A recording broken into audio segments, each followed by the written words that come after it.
참아버님 대동보안서에 연행되다. 넘어야 되는 개인의 책임 분담. 김원필 선생 설교. 구독, 좋아요는 많은 힘이 됩니다.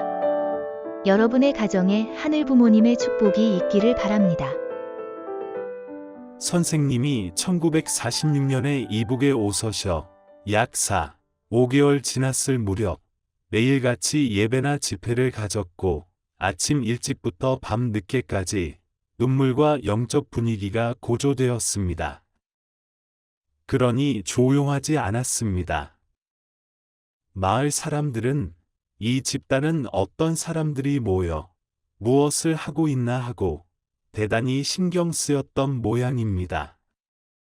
선생님이 남에서 북으로 왔을 때 신분증명서도 아무것도 가지지 않았으므로 마을 사람들은 이승만 대통령이 외영은 목사라는 형식으로 밀사를 보내왔다고 의심하여 46년 8월 11일 선생님은 보안서에 연행되었습니다. 선생님이 연행된 대동서에는 복준교 간부들이 모두 연행되어 있었고 조사를 받고 있을 때였습니다. 그 간부들은 하나님의 계시가 있었던 것처럼 모두가 교회에 모여 있었고 그곳 경찰 간부가 와서 그 사람들을 경찰서로 연행한 것입니다.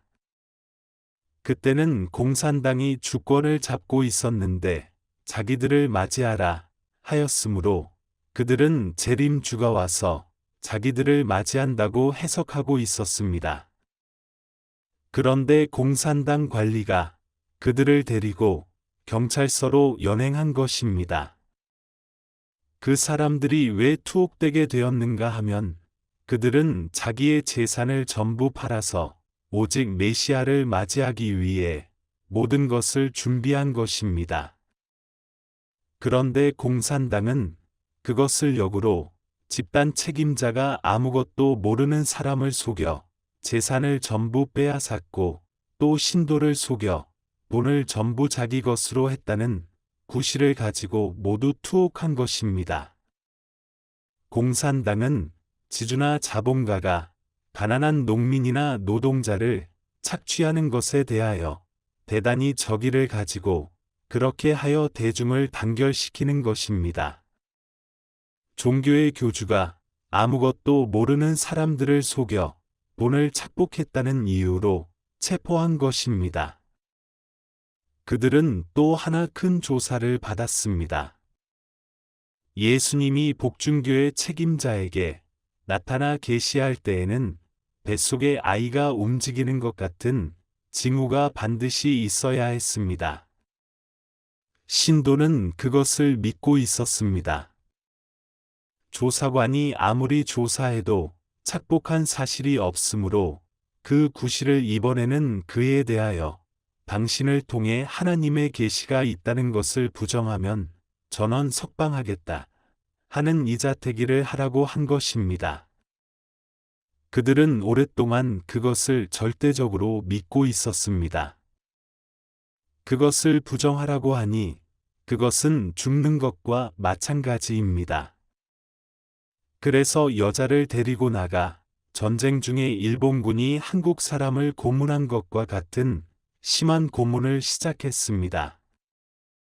그 여인은 흰 옷을 입고 있었는데 그 흰 옷이 모두 찢어져 누더기가 될 정도로 심하게 때려서 죽어버리는 비참한 일이 일어났습니다. 그런 고문을 받으면서도 절대로 신앙을 굽히지 않았던 것입니다. 선생님은 복준교 간부들이 수감되어 있던 방에 들어갔습니다.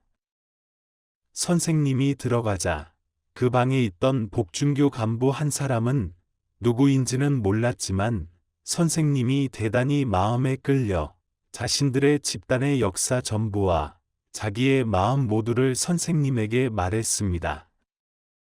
선생님은 간부의 말을 전부 듣고 대단히 불쌍히 생각하면서 그 사람에게 왜 그런 것을 계시하셨는가를 원리적으로 가르쳐 주면서 당신은 우선 그것을 부정하고 나가십시오 하고 가르쳐 주었습니다. 그래서 그는 선생님의 말씀대로 복중교를 부정하고 감옥에서 나갔습니다.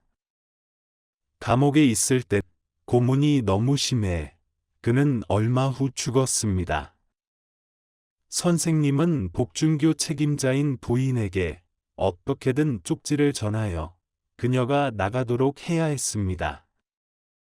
그래서 유치되어 있는 사람에게는 모두 도시락이 나왔는데 그 도시락 밑에 작은 메모를 넣었습니다. 만약 그것이 들키면 큰일입니다. 선생님 자신도 스파이 혐의로 감옥에 들어가 심한 고문을 받을 때였습니다. 그러면 거기는 어떤 내용이 씌어 있었는가? 그 편지에는 복중교를 부정하고 나가십시오 라고 쓰고 끝에는 이것을 쓴 사람이 어떤 사람인지 하나님께 기도해 보라고 쓴 것입니다. 나중에 그것이 발견되어 선생님은 심한 고문을 받았습니다. 그 당시는 일본이 한국을 식민지로 하던 때에 한국 사람을 통치하던 그런 방식으로 고문했던 것입니다. 참을 수 없을 정도의 고문을 받아 이빨이 부러지고 많은 피를 토했습니다. 약 80일에서 100일 정도 고문한 다음 무죄로 46년 11월 21일 감옥에서 나오게 된 것입니다. 그렇지만 선생님은 빈사 상태로 많은 피를 토했습니다. 그때 선생님 주위에 있던 식구들은 죽지 않을까 하고 걱정하며 돌보았습니다. 결국 그 리더는 선생님의 메시지대로 하지 않았습니다. 그리고 그 리더와 멤버는 한국전쟁 중에 전원 살해되었습니다. 지금까지 오랫동안 직접 계시를 받고 모든 것을 준비해 온 그녀에게 있어서 그 계시를 부정하는 것은 죽는 것보다 더 어려웠던 것입니다. 그러나 옥중에서 재림주를 맞이할 것이라는 계시를 받은 것을 생각하고 또 편지를 보낸 사람이 누구인지 기도해보라.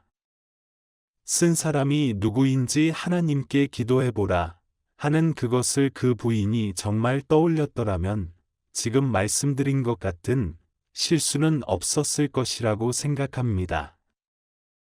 결국 모두 강제노동소로 보내졌고 2년 후에 동란이 일어나 모두 학살되어 버린 것입니다. 하나님의 계시처럼 당신들을 맞이할 사람이 있을 것이다. 고 하신 대로 맞이했을 것입니다. 그것은 맞이함으로 말미암아 다음 말씀대로 하기 위해서입니다. 그로 인해 메시아를 맞이한다 하는 말씀대로 약속한 대로 하기 위해서였던 것입니다. 그러면 부인의 리더가 실패한 점은 무엇입니까? 그것은 도시락 안에 들어있던 메모를 부정하고 나가라. 이것을 쓴 사람이 누군가 하고 적혀 있었던 것을 하나님께 기도하지 않은 것입니다. 하나님께 기도하는 것은 영통인이나 지도자가 걸려 넘어지지 않기 위해 가장 중요한 것입니다.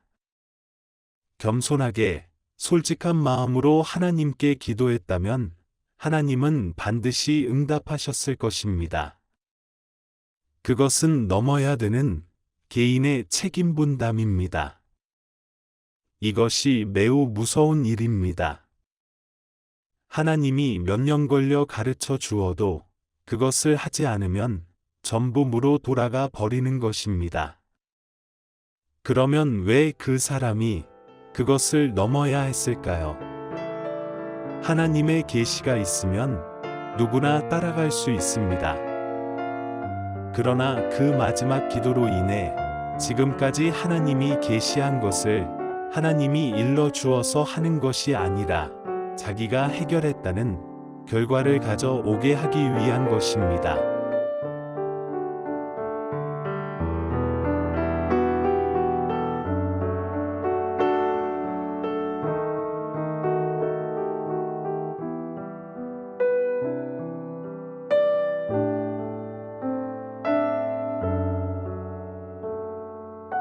경청해 주셔서 감사합니다.